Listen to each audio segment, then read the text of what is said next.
Aloha, my name is Ben Kaneaiakala, and welcome and thank you for joining me in this new series. I'm on step 4 and we are on part 6. We're about a quarter way through step 4.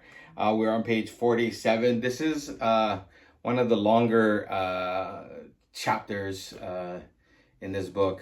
So there's a lot of information in this book. So just bear with me. There'll probably be a bunch of episodes in this one as we go through. So I try and keep these episodes around 10 minutes long so that it's not just this drawn out discussions and just a lot of information. I think a couple of paragraphs at a time, 2 or 3 paragraphs at a time is a lot already for us to kind of take in and to discuss a little bit. So I hope that it works for you.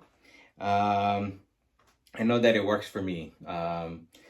So we're on page 47 in the middle. But in the program, we slowly learned that something had to be done about our vengeful resentments, our self-pity, and unwarranted pride.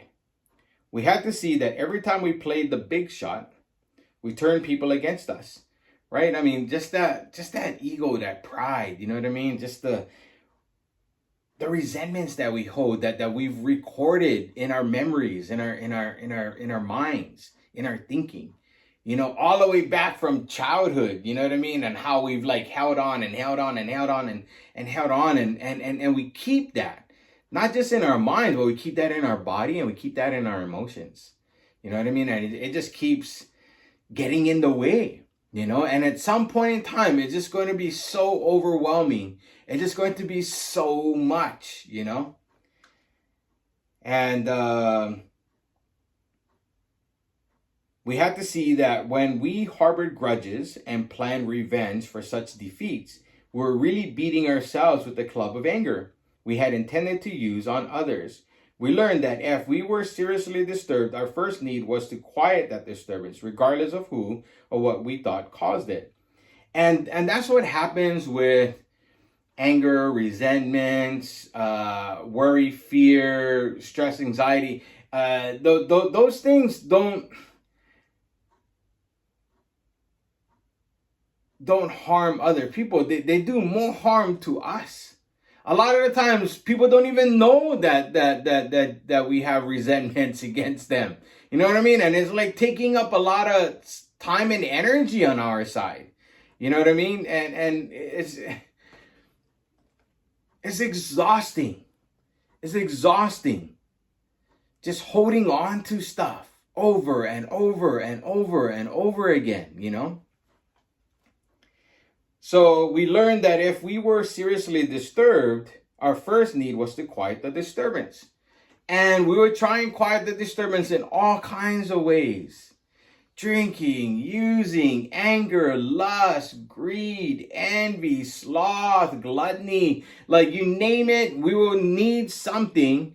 And our thinking is going to use what we think has worked in the past, and it's going to continue using those things until there's consequences. And we go, oh, maybe we shouldn't be using this. Maybe we should go use this. Maybe we should go use that. And we just keep jumping along like a rabbit, hopping along here, trying to find the one thing that's going to remove the disturbance. And all of those things that we use to remove those disturbances are all short term. So to see how erratic emotions or sick emotions victimize us often took a long time. We could perceive them quickly in others, but only slowly in ourselves. True. No problem pointing the finger, forgetting that we have 3 fingers pointing back at us. And you know, when you point the finger at somebody, don't forget you got 3 pointing back at you. We could perceive them quickly in others, but only slowly in ourselves. First of all, we have to admit that we had many of these defects. Even though such disclosures were painful and humiliating, we are no different than anybody else. So why are we pointing the finger?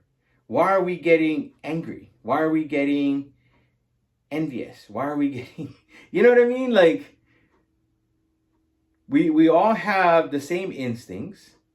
We all have character defects. Nobody here on earth is perfect. So why are we getting upset over or spending time and holding resentments over things that ain't going to change. So where other people were concerned, we had to drop the word blame from our speech and thought. This required great willingness to drop the word blame, even to begin. But once over the first 2 or 3 high hurdles, the course ahead began to look easier. For we had started to get perspective on ourselves, which is another way of saying that we were gaining in humility. And that's one of the things that we need to do in this process is to be able to change our perspective, to flip it, to not get so worked up over things, to breathe,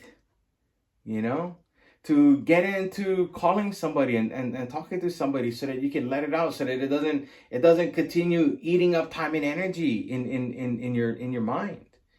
There's so many tools and resources that are available to us, and we just have to have some humility or some humbleness to go out and get it and ask for it. There's nothing wrong with that. We don't have to do life by ourselves. We don't. There are a lot of people that are in the profession of helping people, that are there, that are willing to help. And if you don't have money, 12-step programs are full of people wanting to help. You just gotta be willing. So of course, the depressive and the power driver are personality extremes, types with which and the whole world around, which is our whole world is full of this. Often these personalities are just as sharply defined as the examples given. But just as often, some of us will fit more or less into both classifications. Our thinking is either superior or inferior. Human beings are never quite alike. So each of us, when making an inventory, will need to determine what his individual character defects are. Having found the shoes that fit, he ought to step into them and walk with new confidence that he is at last on the right track. And I think that's the part that we're trying to realize here too, is that we need to determine what his individual character defects are. Having found the shoes that fit, we have to step into them and walk with new confidence. To be able to see self and all of whatever comes with it is freedom. And once we're able to disclose that and share that, there is clarity. There is freedom that comes from this. And so they're giving us encouragement and guiding us and letting us know that this is the right way, that this is the way that you need to go, that it's going to be okay, So I hope these few paragraphs were helpful for you. Again, please leave questions, comments, or whatever you would like.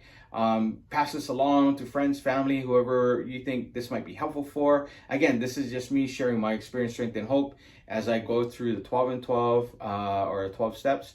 And I hope you guys have a great day. Mahalo.